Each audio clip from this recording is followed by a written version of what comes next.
Let me go ahead and get started. Time is of the essence today. Last Wednesday, when I first spoke to you after the traumatic events of the tornado, I pledged to you that Tuscaloosa would not be defined by the catastrophe that was brought upon us. Rather, what would be written about the history of Tuscaloosa is the resiliency of its people and the confident hope they would carry in the days, weeks, and months ahead. This morning, as I had an opportunity to visit many of our first aid stations and visit neighborhoods throughout the city, you could see this on display. In one neighborhood in Green Grove, I ran into some volunteers from Nucor Steel, Childersburg Volunteer Fire Department, and students from the University of Alabama and Yes Auburn. And they were in the neighborhood clearing debris, passing out water, but more importantly, establishing a area of hope. And right now, in a city that has been just bestowed with a catastrophe unlike any other, it does nothing but spur you on to do more. As I visited the aid stations, volunteers from across this state manned their post to just pass out water and to provide a little hope to our fellow citizens. Today, I continue to be inspired by what we see across Tuscaloosa. And to all those across this nation who have called, who have emailed, who have donated, and who have more importantly prayed for our citizens, thank you. You are making a difference. As we have done, unfortunately, over the past few days, I will provide you some statistical information, some operational information, and then I'll be happy to take any questions that you may have.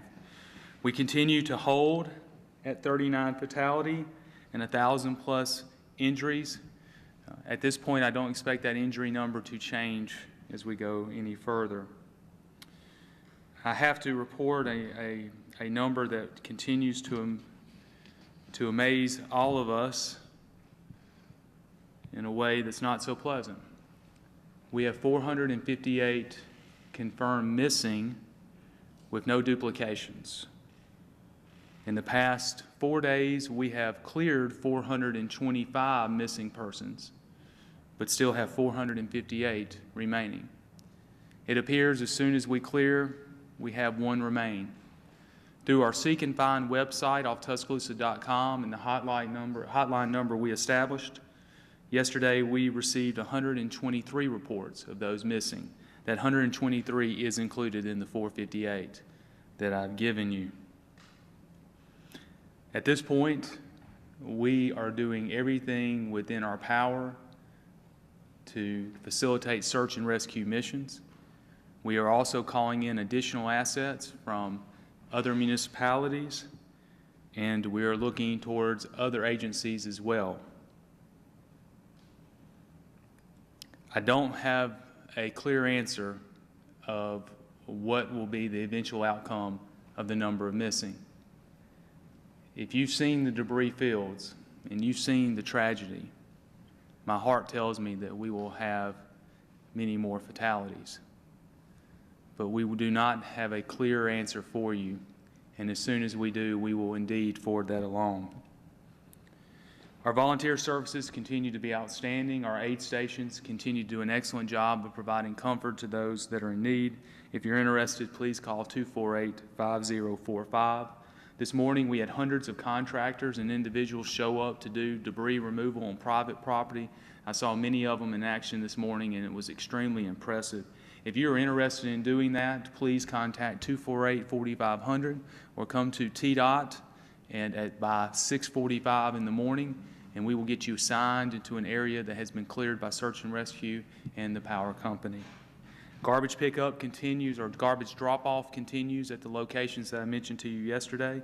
If you're able to hear me, please know that it's at Verner, Arcadia, Bryant High School, West Lawn Middle School, and Skyland. We will continue those drop-offs until 4:30 p.m. today.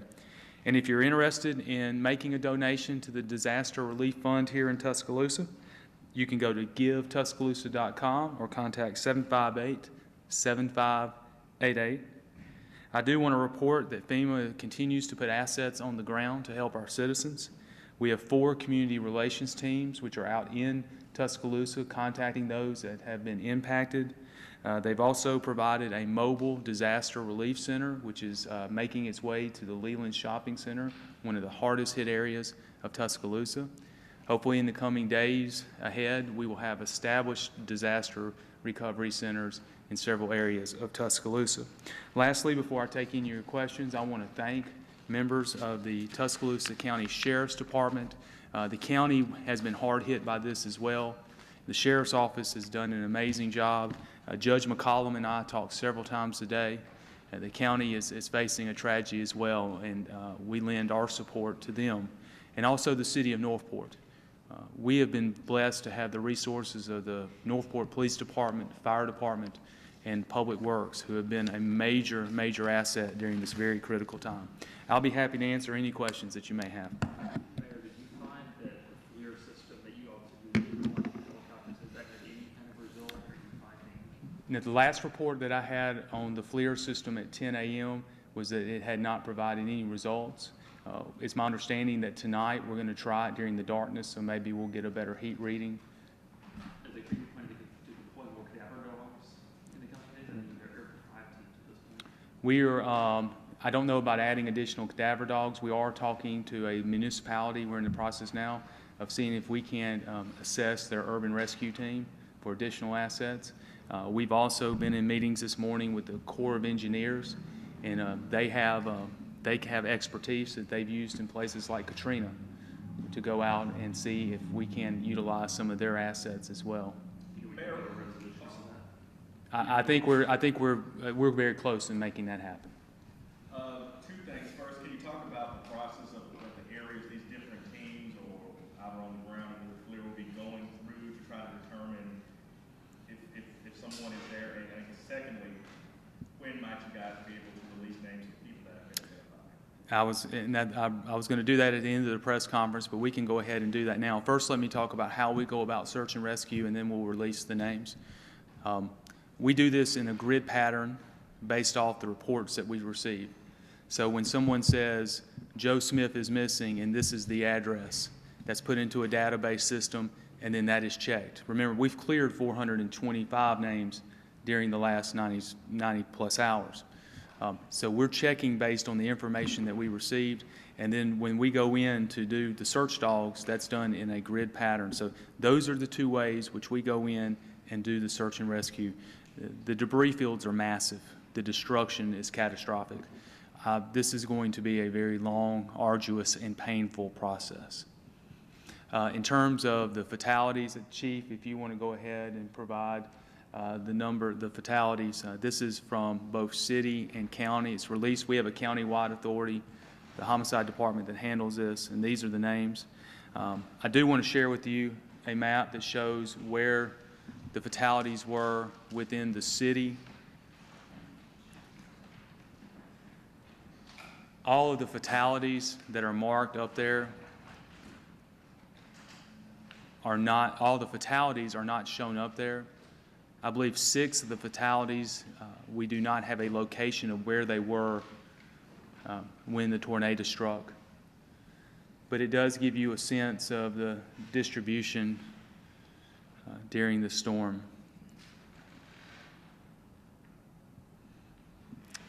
We're still hearing a lot of people in Denver, even over the last 26 hours, saying that they've seen people pull out bodies and stuff from underneath the debris.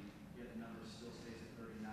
People are saying, and granted, these could just be rumors that are floating around, that the numbers that are being released, the 39, isn't accurate. Have you heard anything else? Have you heard any rumors or heard anything from local officials? We hear the rumors. Those are always, they go into our incident command, and then we go out and try to validate that. We don't have any confirmation. In fact, we discussed one this morning at incident command meeting. We have no validation of that. In fact, the one that was very persistent yesterday was actually, it occurred in another municipality. Any other questions? Can you discuss the curfew you plan on extending it into next week, and what were any more violations last night? I believe we had 4 violations last night. Chief, is that correct? 5 violations last night of curfew. And I plan on extending it for Monday and Tuesday. Can you comment on kind of the curfew system? Do you see